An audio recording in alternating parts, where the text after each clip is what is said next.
Three frogs fell into a well. Look, I don't know how they fell into the well, okay? But they fell and they desperately wanted to get out. So they kept jumping and jumping and jumping. It was some other frogs on top of the well and they were observing the situation and they were straight hating, telling them, stop jumping. Y'all go die. Y'all ain't gonna make it out.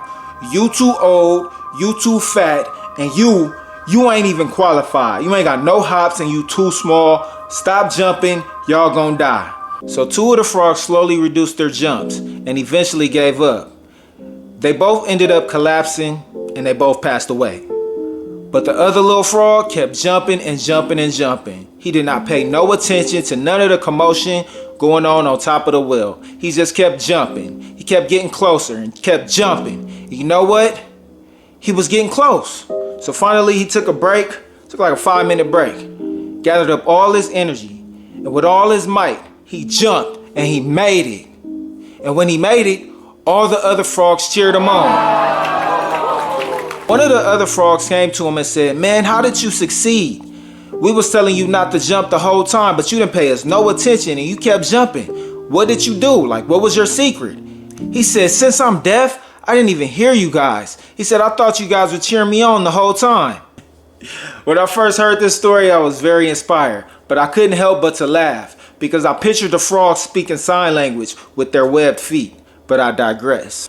What's up, y'all? My name is Jamal, and today in this video, I'm going to tell y'all how I have learned to deal with haters in my life.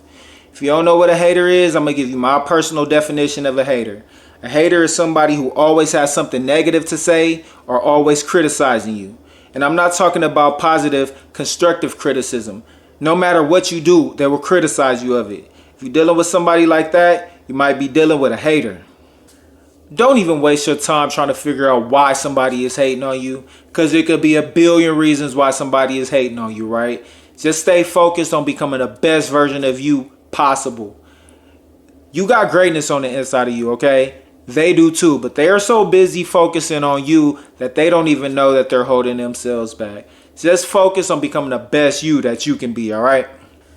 Okay, so let me tell you how I've learned to deal with haters. The very first thing you could do is do what the deaf frog did. Turn a deaf ear to them, because it doesn't matter. Ignore them. It doesn't matter what they have to say. I've learned that the only thing that matters is what you say about you and what God says about you. Nothing else matters.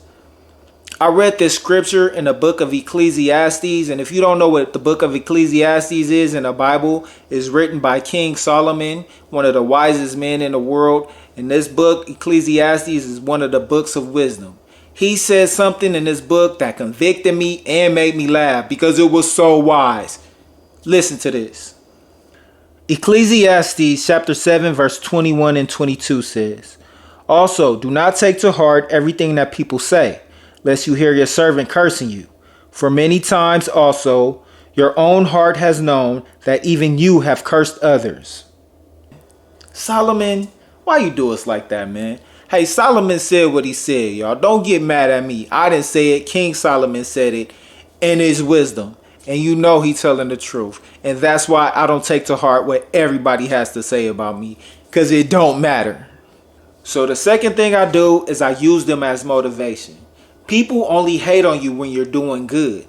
I remember when I got my first negative comment on YouTube, my wife was upset and she was like, what you go say back to him? I said, babe, I'm not going to say nothing to these people.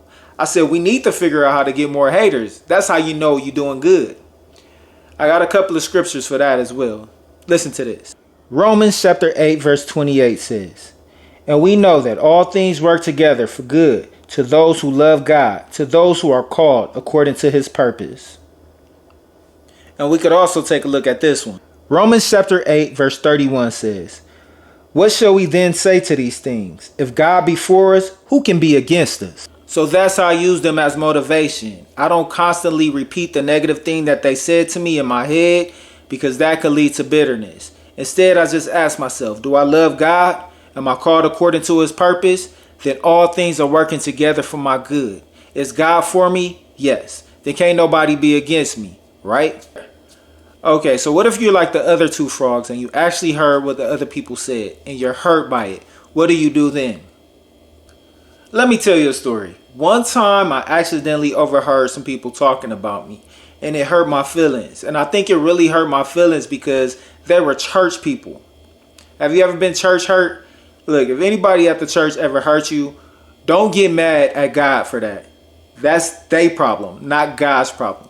But I digress. Back to the story. I overheard these people talking, and my feelings was hurt. So I went to God. I said, God, why are people like this?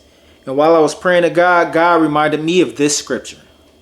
Matthew chapter 5, verse 44 says, "But I say to you, love your enemies, bless those who curse you, do good to those who hate you, and pray for those who spitefully use you and persecute you."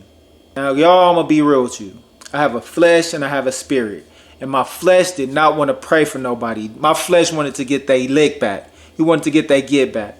But in the spirit, I knew that God is smarter than me. So I started to pray for these people. And when I started praying for them, I started to see them as people. And I said, you know what? Hurt people hurt people. I said, God, maybe they're hurting. So I started praying for them, and God healed them. God, I'm praying that you heal them from whatever happened to them. Then I thought about it. I said, I don't even know if these people are saved. Just because they go to church don't mean that they're saved.